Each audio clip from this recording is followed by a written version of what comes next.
This is the head-to-head battle we've all been waiting for. The AMD RX 7900 XTX versus the Nvidia RTX 4080. AMD put the RTX 4080 in their sights when they developed the XTX. Now let's see if they've come in for the kill or if the RTX 4080 will reign supreme at this performance tier. The two cards we'll be pitting against each other today are the Power Color Red Devil RX 7900 XTX in the red corner and the Zotac Gaming RTX 4080 Trinity in the green corner. Both these cards will go through our 10-game raster gauntlet and be played at our 4 ultrawide and super ultrawide resolutions. Everything will be tested on my test bench featuring the AMD R7 5800X 3D using 32GB of 3200Hz CL14 memory with Windows 11 using the latest AMD and Nvidia drivers. Starting off our benchmark gauntlet is the stealth action game Assassin's Creed Valhalla, played on its ultra-high preset. At our popular 1440p ultrawide resolution, we see the 7900 XTX jumping into very high refresh rates with 125 FPS for a 7% advantage over the RTX 4080 that's providing a very enjoyable 116 FPS, with both cards 1% lows in the 80s with 80 and 83 FPS respectively. At 1600p ultrawide, we see a 6% advantage for the XTX, with it delivering 111 FPS to the 4080's 105 FPS, putting both squarely in high refresh rate territory. Our 1% lows are coming in at a smooth 72 and 76 FPS respectively. Moving to 1440p super ultrawide, we see a 5% difference in the average, with the XTX breaking into high refresh rates at 93 FPS, and the 4080 delivering a very smooth 88 FPS.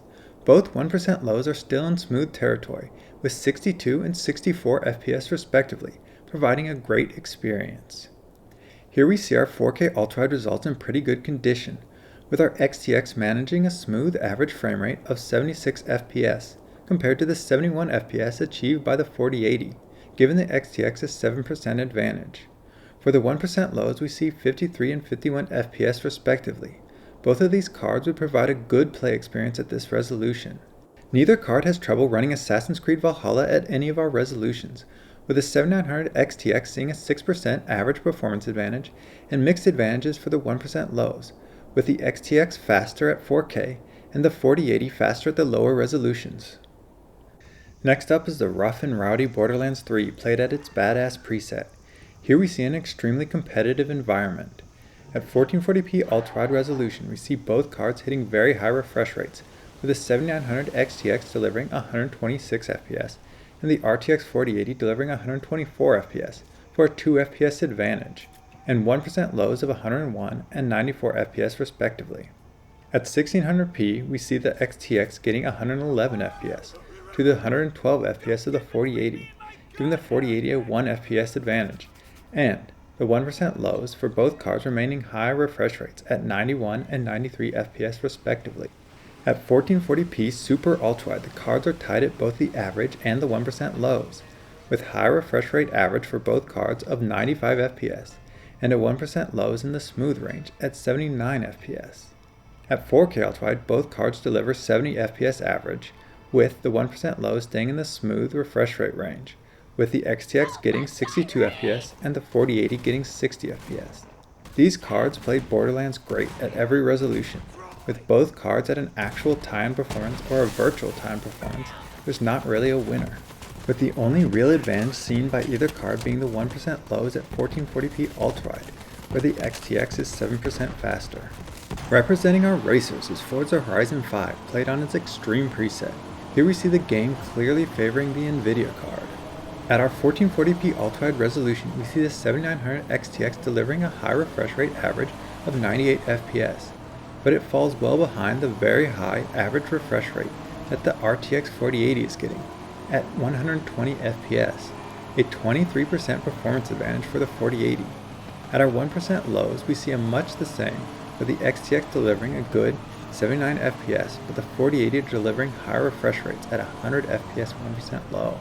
At 1600p, we continue to see the XTX trail the 4080, with it delivering a still high refresh rate 93 FPS to the 4080's 111 FPS, for a 19% advantage for the 4080, and we see a similar outcome for the 1% lows, with a 71 and 91 FPS respectively.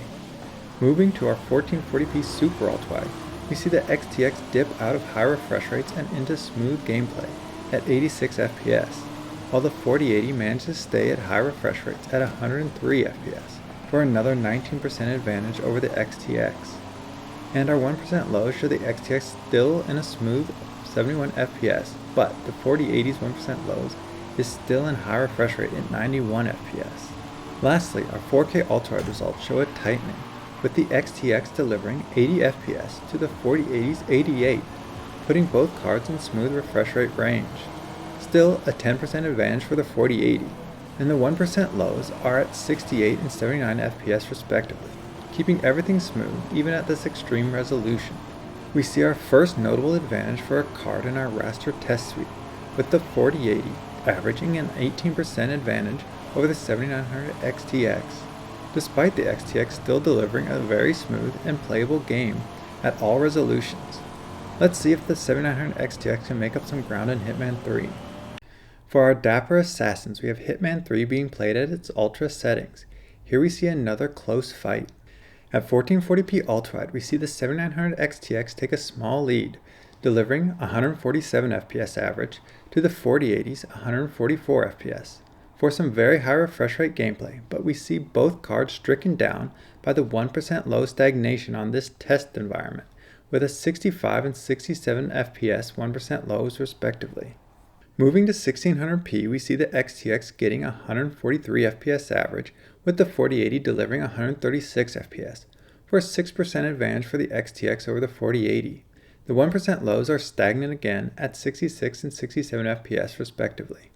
At 1440p Super Ultrawide, we see only a 4% difference, with both cards hanging on to very high refresh rates, at 129 FPS for the XTX and 124 FPS for the 4080. 1% lows are much the same as before at 61 and 71 FPS, a 15% advantage for the 4080, but still nothing you can brag about when it's over 40% lower than the average. Finally, at 4K Ultrawide we see a near tie, with the XTX getting 101 FPS and the 4080 getting 100 FPS, bringing them both down to high refresh rates. Now, the 1% low is merely poor instead of terrible at 65 and 68 FPS respectively, though this is not due to any improvement on its part, only because the average has come down so much. The 7900 XTX gets a slightly better average frame rate in Hitman 3, while the 4080 manages to stagnate at a slightly higher 1% low, so there's not a decisive result for either card in this game. For our robot dinosaur aficionados, we have Horizon Zero Dawn, played at its ultimate quality preset. At 1440p Ultrawide we see a small advantage for the 4080, with the XTX coming in at 140 FPS and the 4080's 146 FPS, landing both squarely in very high refresh rate territory, with high refresh rate 1% lows effectively tied at 111 and 112 FPS respectively. With our 1600p Ultrawide, we see another close contest, with our XTX delivering 124 FPS to the 4080's 128 FPS, another 4% advantage for the 4080, with 1% lows even closer at 100 and 102 FPS respectively. Going Super Ultrawide, we see the biggest difference yet, and the anomaly of this test path makes an appearance, causing the Super Ultrawide to manage to perform better than the 1600p Ultrawide due to the way the detail is presented in the scene. The 7900 XTX gets 128 FPS to the 4080's 137 FPS for a 7% difference, with a similar separation at the 1% lows of 103 and 108 FPS respectively. Lastly, 4K Ultrawide manages to knock both cards all the way down to smooth gameplay range from the lofty heights of very fast refresh rates, with the XTX delivering 82 FPS to the 83 FPS of the 4080 for a near tie and 1% lows of 70 and 72 FPS respectively. In Horizon Zero Dawn, we see the 4080 maintain a slight advantage in the average and an even slighter advantage in the 1% lows, with both cards delivering super enjoyable frame rates. For the spacefaring adventurer, we have Marvel's Guardians of the Galaxy played at its ultra preset. At 1440p Ultrawide, we see some pretty great refresh rates of 172 FPS for the 7900 XTX and the 4080 breaking into super high refresh rates at 180 FPS for a 5% advantage for the 4080. And when we look at the 1% lows, we still see very high refresh rates, with 120 FPS and 133 FPS respectively, for a 10% advantage for the 4080. The 1600p Ultrawide is giving us a tremendous average frame rate at 152 FPS for the XTX and 161 FPS for a similar advantage for the 4080. But the 1% lows take a turn for the worse for the XTX, with it getting only 96 FPS to the 4080's 123 for a 28% performance difference. Moving to our Super Ultrawide, we see another close contest for the average frame rate, with 131 FPS for the XTX and 139 FPS for the 4080. This time the 1% low is not so bad for the XTX, with it getting 81 FPS to the 4080's 90, only a 12% behind. But at 4K Ultrawide, again we see troubles for the XTX. Its average is at a near tie with the 4080, with 103 and 105 FPS respectively, but its 1% lows are only 66 FPS compared to the 4080's 83 FPS, for a 26% difference. In Guardians of the Galaxy, the 4080 gets a modest 4% advantage in the average frame rate, but while the 7900 XTX improves upon the 1% lows we saw on the 7900 XT by eliminating all the stuttering, likely due to the new driver that became available. There is still some work to be done to get this game where it needs to be, to have a competitive 1% low to the 4080. Representing our multiplayer games, we have Tom Clancy's Rainbow Six Extraction, played at its Ultra preset with resolution quality set to fixed 100%. Here we see one of our tightest competitions yet. Starting with our 1440p Ultrawide, we see some tremendous frame rates, with both cards in super high refresh rates with 110 FPS for the 7900 XTX and 104 FPS for the RTX 4080. The 1% lows are similarly impressive at 155 and 154 FPS respectively. At 1600p we see both cards slip just under the super high refresh rate line, with the XTX getting 178 FPS to the 4080's 177 FPS, with the 1% low staying in the very high refresh rate range, with the averages at 133 and 131 FPS. Moving to our Super Ultrawide, we see very high refresh rates for the average, at 154 for the 7900 XTX and 155 for the 4080, with 1% lows barely missing the 120Hz mark, at 119 and 116 FPS respectively. Finally, our 4K Ultrawide resolution has dropped our cards down to high refresh rates, with averages of 108 FPS for the XTX and 110 FPS for the 4080, with smooth 1% lows at 83 and 80 FPS. In Rainbow Six Extraction, the two cards split the wins for the averages, though the 7900 XTX manages to hang on to a slim 1% low advantage all the way through. Not that it matters what card wins by what, because both cards destroy this game with crazy high FPS. We search for the treasure of high frame rates with Lore and Shadows of the Tomb Raider played at its highest preset, and guess what? It's another close competition. At 1440p Ultrawide, we see the 7900 XTX and the 4080 delivering very high refresh rates of 167 and 160 FPS respectively, with 1% lows hanging the average in very high refresh rate territory at 126 and 124 FPS.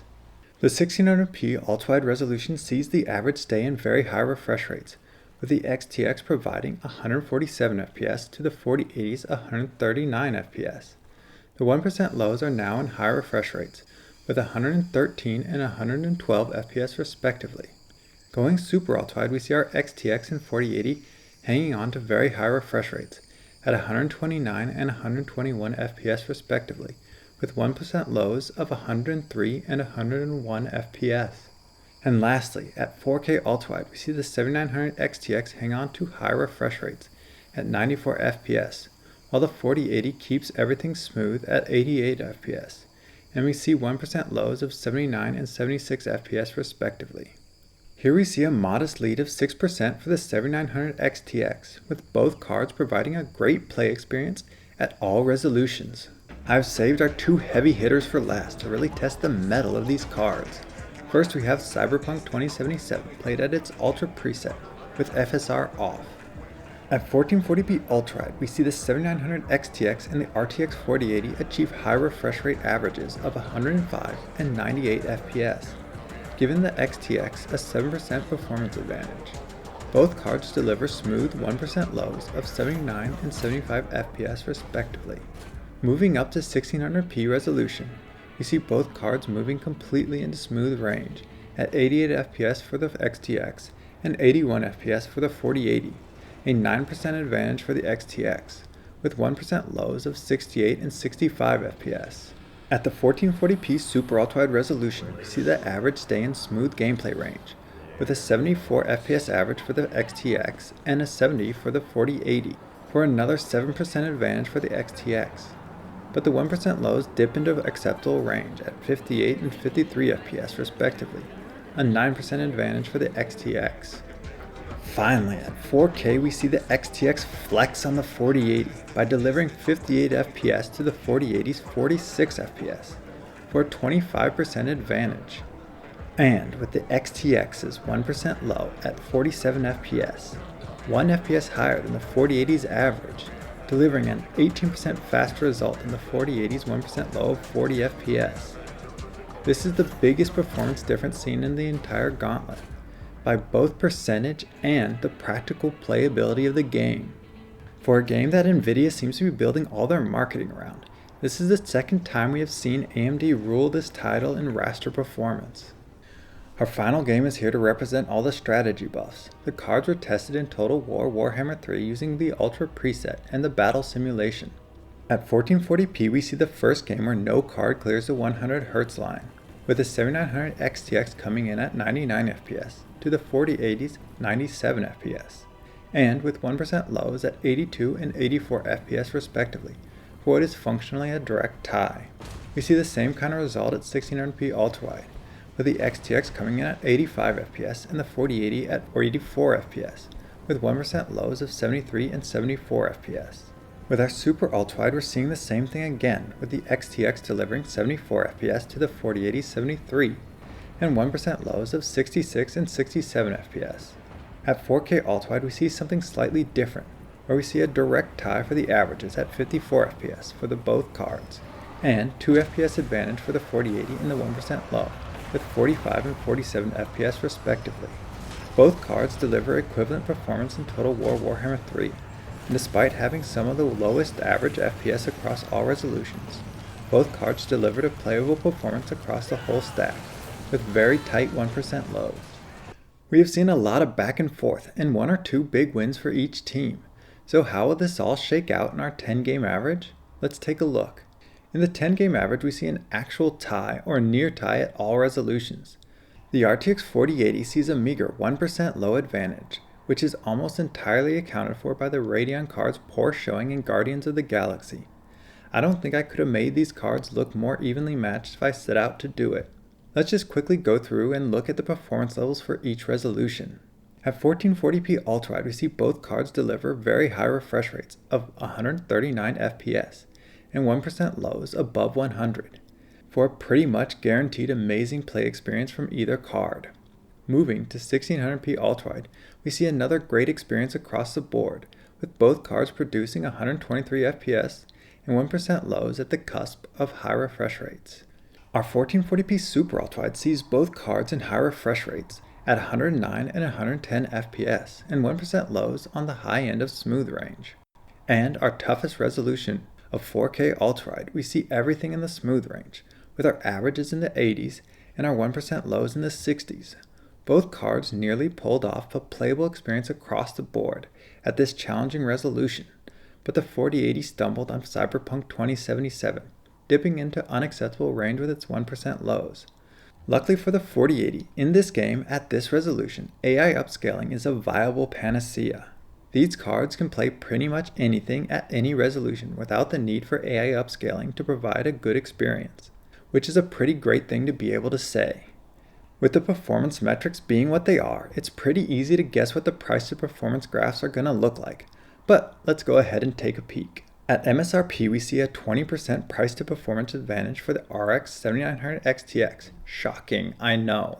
And when looking at the 1% low data, it's a 15% price to performance advantage for the RX 700 XT. And for our current retail price comparison, which is determined by the low bar of having 2 or more cards at that price and in stock at the same time, we see our RX 7900 XTX's price jump up to $1,070 while the RTX 4080 was able to be found at MSRP, shifting the numbers so that the RX 7900 XTX is now just 13% better price to performance than the RTX 4080. The AMD RX 7900 XTX and the Nvidia RTX 4080 are so evenly matched you can barely find a frame or two difference between them. And in 4 of our games, there's less than a 5% difference across all resolutions. And in 8 of the games, it's less than 10%. There's only 2 games where there's big wins for either card. Forza Horizon 5 gives the 4080 its big win, with a 10% advantage at 4K Ultrawide growing to a 23% advantage by 1440p Ultrawide. And the XTX gets its big advantage in Cyberpunk 2077, with a 25% advantage at 4K Ultrawide shrinking down to a 7% advantage by 1440p Ultrawide. With each card getting one big win and near ties across the board, these cards couldn't be more evenly matched. When performance is the same, it all comes down to price. At MSRPs, the RX 7900 XTX would be the smart buy, even if it does wind up falling a little bit behind in ray tracing, which we'll find out in my upcoming ray tracing video. Sadly, MSRP is not quite yet a reality for the 7900 XTX. Though, I am happy to say, since I last looked at both of these cards, their pricing has fallen, and availability on major online retailers has improved. At the current retail price of $1,070 for the RX 7900 XTX, and with the 4080 finally coming in at MSRP at $1,200, we see a closeness in price that allows Nvidia to make the case that its extra ray tracing performance and extra software features over AMD justify that price difference. With equivalent performance and pricing only slightly advantaging the 7900 XTX, the thing that's probably going to make your purchasing decision is your preferences. Do you prefer a card that has DisplayPoint 2.1 and 24 gigabytes of VRAM for more future-proofed hardware? Well, then the 7900 XTX is a card for you. Or maybe you're a ray tracing lover who believes in the DLSS promised by Nvidia. Well, then the RTX 4080 is the card to get. Current retail pricing, there's not enough of a price difference to really make buying one card or the other a bad idea, especially if you've already committed to spending the big bucks. Thanks for watching my video. I hope this video was useful to you. If it was, please like and subscribe so you can catch the upcoming ray tracing head-to-head between these two cards. And if I helped you make a purchasing decision, I would appreciate it if you used one of my affiliate links in the description. It would really help this channel out. And let me know in the comments which card has the features that make it worth buying. Thank you and have a great day.